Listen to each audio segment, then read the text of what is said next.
আশুতোষের কাছে যাচ্ছি। যেহেতু সংসদ ভবন নিয়ে কথা হচ্ছিল, আশুতোষ আমি জানি রিপাবলিক বাংলা লাগাতার কভার করেছে তোমাদের মাঠে ময়দানে বাংলায় তোমরা যারা কংগ্রেস কর্মী রয়েছে তাদের তৃণমূল বিরোধী বিভিন্ন আন্দোলন অবস্থান, কিন্তু আশুতোষ তার পাশাপাশি তোমাদের যারা সাংসদেরা রয়েছেন দিল্লিতে, রাহুল গান্ধীর নেতৃত্বে যারা বিরোধী বেঞ্চে বসেন, ট্রেজারি বেঞ্চের বিরুদ্ধে যাদের লড়াইটা, তাদের মুখে একবারও কিন্তু চোপড়া, তাদের মুখে একবারও কোচবিহার, বিরাটি বা এই রাজ্যেই নির্দিষ্টভাবে এই নট ইন মাই নেম একটা ক্যাম্পেইন শুরু হয়েছিল, সেই নট ইন মাই নেমের মতন গণপিটুনির মামলা এত বাড়ছে কেন? মমতা বন্দ্যোপাধ্যায় জবাব দাও। একবারও গান্ধী মূর্তির পাদদেশে সংসদ ভবনে আমি দেখিনি একটাও প্রোটেস্ট মুভমেন্ট বা কোনো মেমোরান্ডাম। কোথাও মনে হয় না যে তোমাদের হয় আন্দোলনটা ব্যর্থ হচ্ছে, নয় এই ডাবল স্ট্যান্ডার্ডটা বাংলার মানুষ পছন্দ করছে না? আশুতোষ, সময় শুরু। না, ব্যাপার হচ্ছে প্রথমে আমি দর্শক মণ্ডলীকে ধন্যবাদ জানাবো, এবং আমরা রাহুল গান্ধীর নেতৃত্বেই কংগ্রেসটা করি এবং অন্যায়ের বিরুদ্ধেই কথা বলি। এটা আমাদের প্রথম দিনের স্ট্যান্ডার্ড ছিল এবং শেষ দিন অবধি স্ট্যান্ডার্ড থাকবে। দ্বিতীয় কথা তোমায় বলি যে এতগুলো আলোচনা হচ্ছে, যে আলোচনার কথায় আমরা বারবার করে বোঝার চেষ্টা করছি, দুটো পয়েন্ট আমি একটু তুলতে চাইছি। বিশেষত এই চোপড়ার ব্যাপারে দুটো জিনিস যেটা অ্যালার্মিং।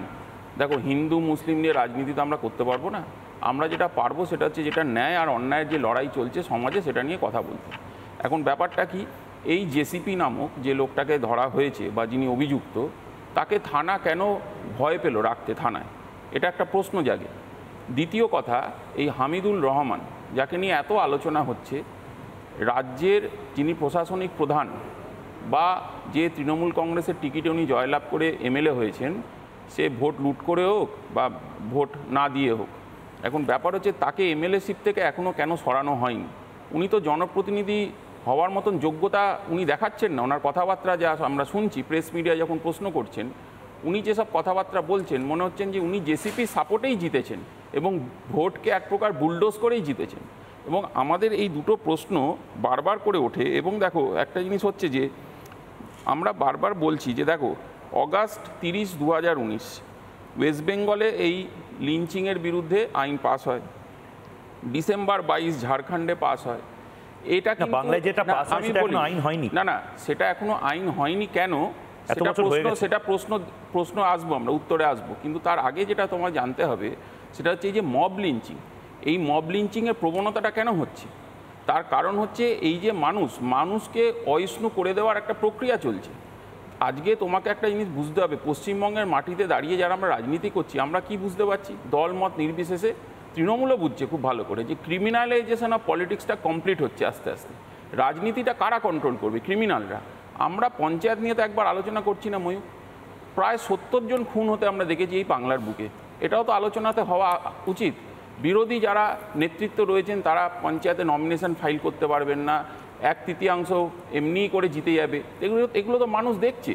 এবং এই ক্রিমিনালাইজেশন অফ পলিটিক্স করতে করতে সমাজের ভেতরে ক্রিমিনালদের হাতে রাজনৈতিক ক্ষমতা, এবং কেউ তো আবার বিধানসভায় বসে শুনেছি তাদেরও মাননীয় মুখ্যমন্ত্রী চিহ্নিত করেন প্রশাসনিক সবাই, তুই তো বোম বাজিস, তাদের মতন লোকেরা এমএলএ হয় পশ্চিমবঙ্গে।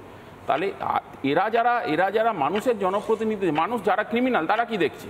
যে এটা আমার কাছে সেফ হাউস, আমি এখানে যা ইচ্ছে তাই করতে পারি, যা ইচ্ছে তাই মনে করতে পারি। এই প্রশাসন যে নামটা, যার উপরে সাধারণ মানুষ ভরসা করে চলে, তাকে যদি ফ্রিডম না দেওয়া হয়, আজকে দিনের পর দিন অবক্ষয় হবে এবং তোমাকে রোজ আলোচনা করতে হবে। তার কারণ এই ঘটনাগুলো পশ্চিমবঙ্গে এইভাবে ছিল না। আজকে দ্রুত গতিতে যে লিঞ্চিং চলছে, আজকে খুন করে দেওয়া হচ্ছে, পিটিয়ে খুন করে দেওয়া হচ্ছে। এবং তোমাকে একটা কথা বলি, সেটা হচ্ছে এই যে এফআইআর হচ্ছে, তুমি দেখবে এফআইআর ইনভেস্টিগেশন কি হয়েছে ভাই বলো তো? পশ্চিমবঙ্গে প্রায় এতগুলো গণপিটুনি হয়েছে, তুমি আমায় খুব সিরিয়াসলি একটা উত্তর দাও। আমি তোমায় প্রশ্ন করতে চাই, তোমরা দক্ষ সাংবাদিক, আজকে পুলিশ প্রশাসনকে প্রশ্ন করতে চাই, যারা অন্যায় করেছেন তাদের বিরুদ্ধে কি ব্যবস্থা নিয়েছেন, পাবলিক কি দেখেছে, এটা আমাকে একটু বলুন তো। তাদের নামে কেস হয়েছে, মিডিয়াতে আমরা দেখেছি, আলোচনা হয়েছে, মিডিয়া সমব্যথী হয়ে রাস্তায় নেমেছে সেই সব পরিবারদের জন্য, কিন্তু তারপরে what is the next step? আমরা তো নেক্সট স্টেপটা কিছুই দেখতে পাচ্ছি না। আচ্ছা আশুতোষ, আমি যদি পাল্টা তোমায় প্রশ্ন করি, এবং সবথেকে বড় কথা, যেহেতু তোমার সময় শেষ, আমি এবং তুমি কথা বলছি, আমি তোমায় পয়েন্ট আউট করি সেকশন 302 ন্যায় সংহিতার সেকশন 302, এরকম একটি আইন, গণপিটুনি বিরোধী আইন, কংগ্রেস কেন আনতে পারলো না? যেটা দর্শকদের মধ্যে থেকে অনেকে প্রশ্ন করার চেষ্টা করছে। না, ব্যাপার হচ্ছে এটা একটা ভুল, এটা একটা ভুল ব্যাখ্যা তৈরি করা। 302 এর এখন মডার্ন যেটা হলো 103 সাবক্লজ 2। দেখো, তুমি আইপিসি নাম চেঞ্জ করে হয়েছে ভারতীয় ন্যায় সংহিতা, এটা হয়েছে। বাদ বাকি তুমি যদি স্ট্রাকচারটা দেখো খুব কিছু ডিফারেন্ট নেই। এখন না, কে বললো ডিফারেন্ট নেই? মব লিঞ্চিং কে ডিফাইন করা হয়েছে। নাম চেঞ্জ করে হিরো সাজার জায়গা নয় পার্লামেন্ট। পার্লামেন্টে মণিপুরে কি হয়েছে সেটা নরেন্দ্র মোদী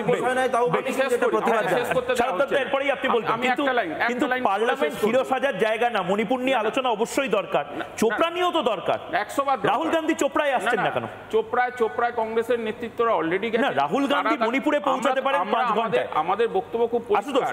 তুমি নিশ্চয়ই জানো দিল্লি থেকে বাগডোগরার ফ্লাইট 2 ঘন্টা, বাগডোগরা থেকে চোপড়া 1 ঘন্টা, 3 ঘন্টা জীবনের ব্যয় করতে হবে চোপড়া আসার জন্য দিল্লি থেকে। রাহুল গান্ধী 1 ঘন্টা ব্যয় করতে হবে নরেন্দ্র মোদীকে মণিপুরে পৌঁছতে, উনি আরো স্পেশাল ফ্লাইটে যান।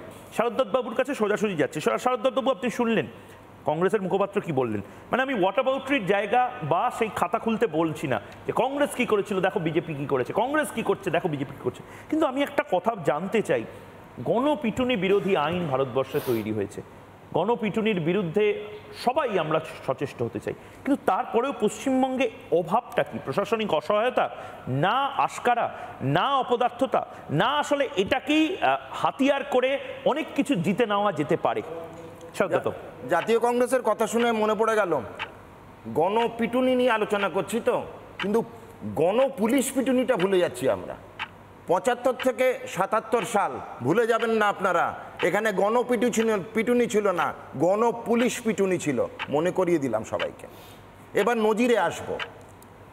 বিগত 1 মাসে মানে 30 দিনে 11টি গণপিটুনি বা মব লিঞ্চিং হয়েছে পশ্চিমবঙ্গে। ভুলে গেলে চলবে না, ভারতবর্ষে এটা একটা নতুন নজির স্থাপন করেছে।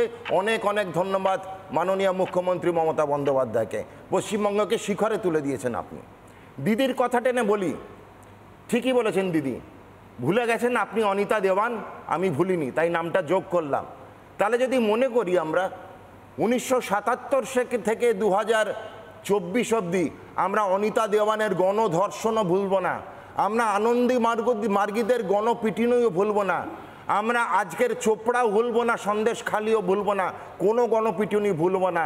হ্যাঁ ঠিক দিদি, জমানা বদলেছিল, জুলুম আজও বদলায়নি। মনে রাখতে হবে, জমানা বদলেছে, জুলুম বদলায়নি।